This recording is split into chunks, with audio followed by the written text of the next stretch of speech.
Nung una, makita mo talaga kung ano yung kaya nila.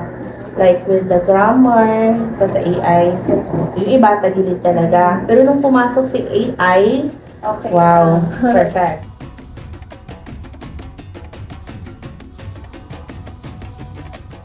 Sa pagpasok ng ika-21 siglo, naging katuwang na ng edukasyon ang Artificial Intelligence o AI, isang makapanibagong teknolohiyang may kakayahang mag-isip at mag-analisa tulad ng tao. Ayon sa UNESCO, mahigit 5% ng mga paaralan sa mundo ang gumagamit na nito bilang suporta sa pagtuturo at pagkatuto.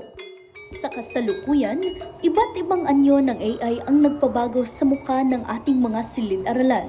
Nariyan ang intelligent tutoring systems, automated assessment tools, at learning na handang magpaliwanag ng anumang paksa sa loob ng ilang segundo. Okay, so far, nung una, makita mo talaga kung ano yung kaya nila. Like with the grammar, pa sa AI, medyo yung iba tagilid talaga. Pero nung pumasok si AI, okay. Wow, perfect. Yes. Yun lang. The downside is, sa assignment, okay, perfect. The grammar, perfect. Pero during oral recitations or during yung mga quizzes na mga essay type, doon talaga nakikita, doon ako compare na, ay, iba talaga. But, Ayon kay Ma'am Judy, malaking tulong ang AI sa pag-unawa at pagbigay ng solusyon sa pag-aaral. Ngunit kapag labis na inaasahan, maaaring humina ang kumpiyansa ng mga mag-aaral sa pagsasalita at pagsulat. Kaya dapat gamitin natin ang AI bilang gabay lamang at hindi kapalit ng sariling pag-unawa at pagsisikap. Para sa mga makatabang bang AI sa imuha as an artist? Yes, for me, oo, because sometimes I have troubles for my drafting sketches, and it helps give ideas for me on what to put on my sketch also, and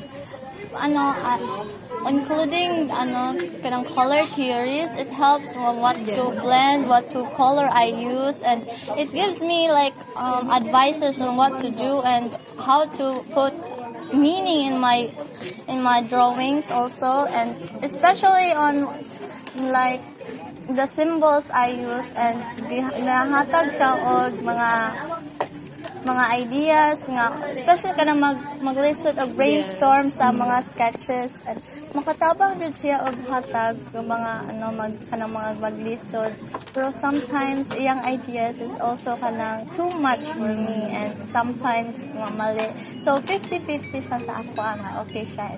Yes. Para kay Mitch, ang AI ay isang mahalagang katuwang na nagbibigay ng bilis at bagong ideya sa kanyang mga likha sa SPA.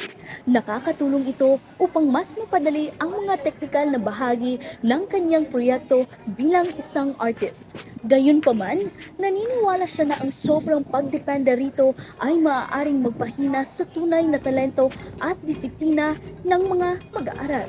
So AI help so much especially as a teacher, because the AI give more specific knowledge, specific example to the topic that I am discussing to the student. Detail, and it gives more idea on how we are going to impart the knowledge in which student can understand well.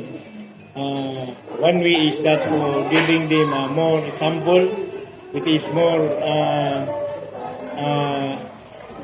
in specific way. Sa kabuuan, makatutulong ang artificial intelligence upang mapadali ang pag-aaral at paghahanap ng impormasyon. Ngunit dapat din itong gamitin ng may responsibilidad upang hindi mapalitan ang sariling pag-iisip at pagsisikap ng mag-aaral. Tulad ng ilaw sa madilim na daan, ginagabayan lamang tayo ng AI, ngunit tayo pa rin ang dapat maglakad upang tunay na makarating sa kaalaman.